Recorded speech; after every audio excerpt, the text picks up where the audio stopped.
How you doing, Mr. Good to see you too. Well, I'd like to introduce David. He's an associate at the Center for Bioethics and a senior lecturer in the School of Nursing, facilitator in the Nursing and Narrative Professionalism program at HUP. In 2008, he received the inaugural Teaching Award for Exceptional Undergraduate Instruction by the Student Nurse Association at Penn. In 2010, he received an Educational Initiative Award for the University of Pennsylvania School of Nursing for his program entitled Crucial Choices Live. Use of bracketing logic cases, ethics cases to teach and evaluate critical thinking skills in undergraduate nursing students. He's the founder and president of an ethics education company, E4, Eclipse Ethics Education Enterprises. That's e-four.org, if you're interested, right? Sure. Good. Plug there. Provides services to health related organizations, including pharmaceutical companies, academic institutions, health centers, and professional associations. Last year, as Ralph mentioned, he spoke to the CPE students about the decision-making process as reflected in chaplains' work with patients, as seen in verbatim accounts. And today he's going to think with us a little bit about the differences and similarities, perhaps, between ethics at the bedside and in the boardroom or academic deliberation. So, his presentation, Verbatim et Literatum, and I'll let him explain that. And anything else you want to tell us, David? Thank you so much for being here with us. Thank you very much. Just a little disclosure, I will be recording just the lecture portion of this so I can throw it up on my website, and I will be actually asking you guys to write some narratives that we'll share, and I'll turn off before we do that in the interest of having a candid exploration of those narratives, so that will not be recorded. So just a little disclosure there. This is actually a very cheap attempt, the Verbatim et Literatum. I'm actually a classics major and studied Latin for a number of years, and anytime I can squeeze it in, I am just so pleased. I appreciate that. So yeah, I haven't studied it, yes. And I was talking with John. I was like, I want to do something about the verbatim, but there's got to be a contrast. I was like, let's see. So I had to do some looking and research, and found out. Of course, verbatim means word by word, and literatum means letter by letter. So I'm going to talk a little bit. That's going to be a metaphor for the talk and for what I hope to do with you today. And at the end, you'll tell me if I was successful. And if not, then I need to go back to the drawing board, so to speak. So I've already discussed with you the literal meaning, literally, of verbatim. I think I'm preaching to the choir, literally, and that's a good metaphor to use here. That you guys write verbatims all the time, those of you who are chaplain residents and those of you who went through CPE programs, so I don't really have to explain that. Wasn't sure, maybe we might get some other folks here, but a little explanation of what the verbatim is. I first encountered them when I actually was doing rounds, part of my graduate training. They threw us into the hospital for a full year and said, have fun, literally. So I actually hung out a lot with CPE residents at the institution I was at, and I had a great time with them. They were very interesting people. They spent a lot of time with patients, which is what I sort of wanted to see. So, and I actually went to a couple of their, verbatim readings, and I was like, wow, this is actually a really interesting process. I've never heard of this.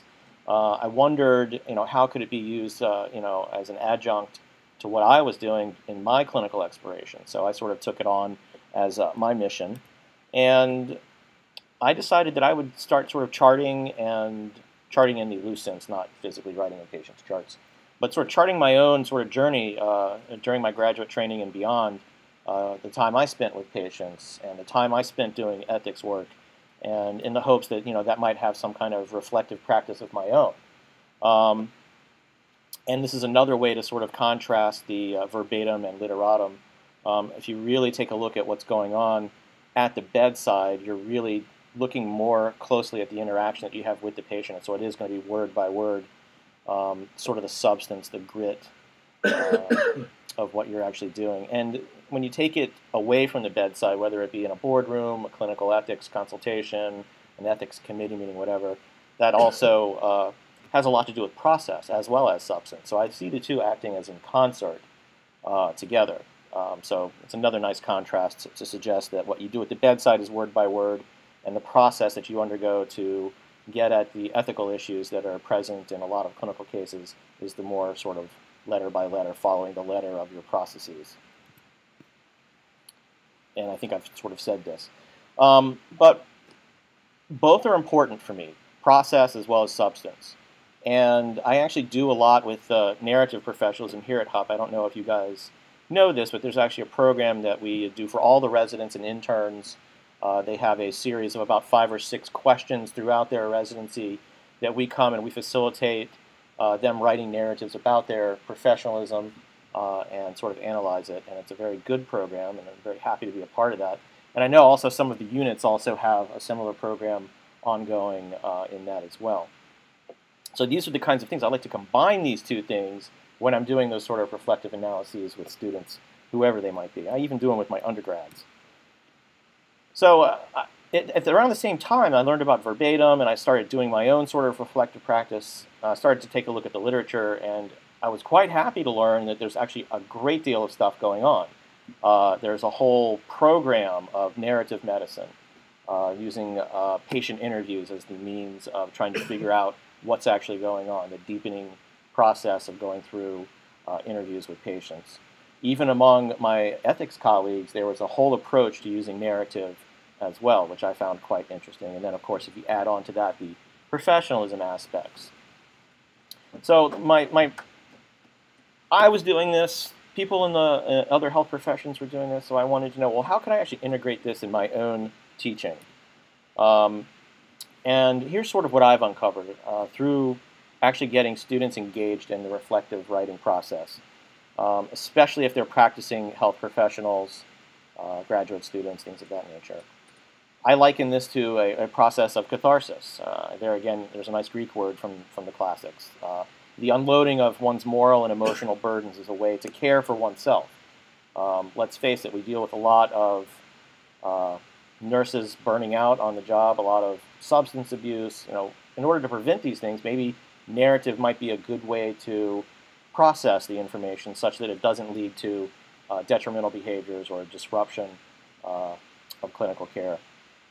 And so the argument is that by caring for yourself, you're going to be better able to care for patients. And it doesn't matter if you're a chaplain, a nurse, a doctor, whatever. You still need to care for yourself. You're dealing with very emotionally laden issues, death and dying, existential angst sometimes. That's a lot to process. And as I try to instill in all of my students, having a sort of reflective wisdom is one of the core virtues of any good healthcare professional. And I don't really care what kind of writing it is. I know that in the CPE tradition, there's an actual process that you need to follow. But poetry is a great exploration, and I know lots of nurse physician poets out there. Writing in a journal that you never share with anyone is also another good way to process all of the stuff that goes on in a clinical setting. Publishing essays, even doing scholarly writing, I think is fine and dandy. And basically any writing, even if it's on a napkin, works for me.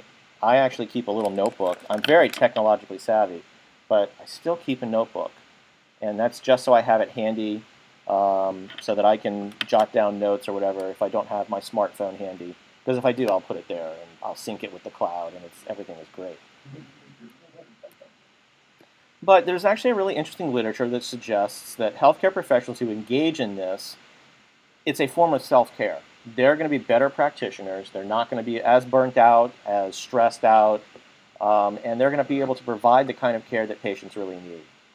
So I really encourage people to explore narrative in their professional lives. So as a culmination of all this, and this is a little bit of shameless self-promotion, I actually did take all of those journals that I had collected over the years and finally was able to synthesize something out of it. So for those of you who are interested, and I'm actually going to share a piece from this particular book, publishing on Kindle is easy. And I figured I actually had something to share with colleagues and clinicians. So I actually wrote about my experiences being a student and what it was like to be with the chaplain residents, what it was like to be with dying patients, what it was like to be with physicians who were the best and the worst. And I'm going to share a little story with you from this book, and then what we're going to do is I'm going to turn off the recording, and we're going to engage in a narrative process here. You can use your verbatim process, that's fine, and then we'll share. And hopefully from that, we will be able to, figure some things out for ourselves and each other.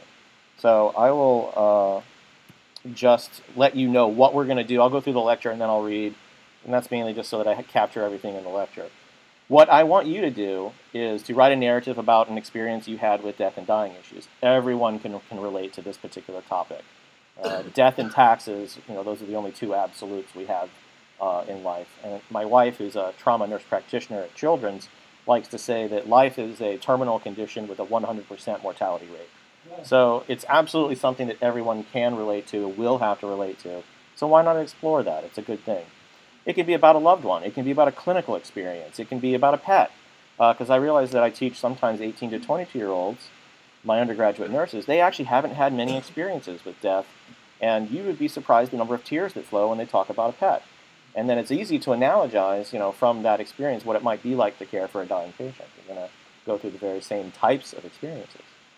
And the only provision that I have is to get you into narrative mode. I always ask people to give their story a title. And that's it. And then we'll write and we'll share. This talk will appear on my website, which is www.bioethics2.net. This is the sort of open source part. Yes, I run a small business, but I'm not here for that purpose. I'm really here to get you guys thinking about narrative. And there are other podcasts and other free resources that are available for anyone to use, including what I do for my nursing students at the undergraduate level is a series of 15 clinical ethics podcasts. And for those of you who are on ethics committees who may not have educational resources available, use them. They're wonderful. For clinical pastoral education supervisors, if you want to give your CP residents a crash course in clinical ethics, it's perfect for that. So please, I encourage you to use that. Penn funded them, so they're open source. And they're on iTunes University as well, if you